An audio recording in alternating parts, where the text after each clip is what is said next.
अस्सलाम वालेकुम नाज़रीन, मैं हूँ सलवा हसनैन। आप देख रहे हैं सूर्या न्यूज़। आइए नजर डालते हैं आज की अहम खबरों पर। कराची क्राइम रिपोर्टर थाना सुखन की हदूद में शहरियों की जानिब से क्राइम की रोकथाम और पुलिस की कारकर्दगी के हवाले से एक खसूसी प्रोग्राम का इनेकाद किया गया। प्रोग्राम में एसएसपी मलेर काशिफ आफ्ताब अब्बासी, एसपी सईद रिंद, एसटीपीओ और एसएचओ सुखन ने भी खसूसी शिरकत की। इलाका मकीन ने इलाके में अमनो अमान कायम रखने के लिए पुलिस की कोशिशों को सराहा और तमाम अफसरान को एजाजी शील्ड से भी नवाजा। एसएसपी मलेर ने एसएचओ सुखन और उनकी टीम की जानिब से किए गए अहम इकदाम की तारीफ की, जिनमें स्ट्रीट क्राइम्स, मंशियात फरोशी और डाकों के खिलाफ कामयाब पुलिस मुकाबले शामिल हैं।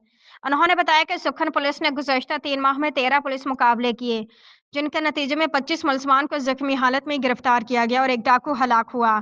स्ट्रीट क्राइम्स और मोटरसाइकिल लिफ्टिंग में मुलविस 17 मुलजमान को गिरफ्तार करके उनके कब्जे से वारदातों में इस्तेमाल होने वाला असलहा और चोरीशुदा मोटरसाइकिलें बरामद की। मंशियात और गुटखा मावा फरोशी में मुलविस 14 मुलजमान को गिरफ्तार करके भारी मिकदार में गैर कानूनी अशिया बरामद की। पुलिस ने 5 इश्तेहारी और 13 मफरूर मुलजमान को भी गिरफ्तार किया। एसएसपी मलेर ने इस मौके पर शहरियों से कहा कि अवाम के ताउन के बगैर जराइम का खात्मा मुमकिन नहीं। पुलिस की कोशिश है कि अमनो अमान की सूरत हाल को मजीद बेहतर बनाया जाए और अवाम के एतमाद को मजबूत किया जाए। एसएसपी मलेर ने अवाम से दरख्वास्त की कि वो किसी भी मशकूक सरगर्मी की इतला फौरी तौर पर पुलिस को दें, ताकि इलाके को जराइम से रोका जा सके।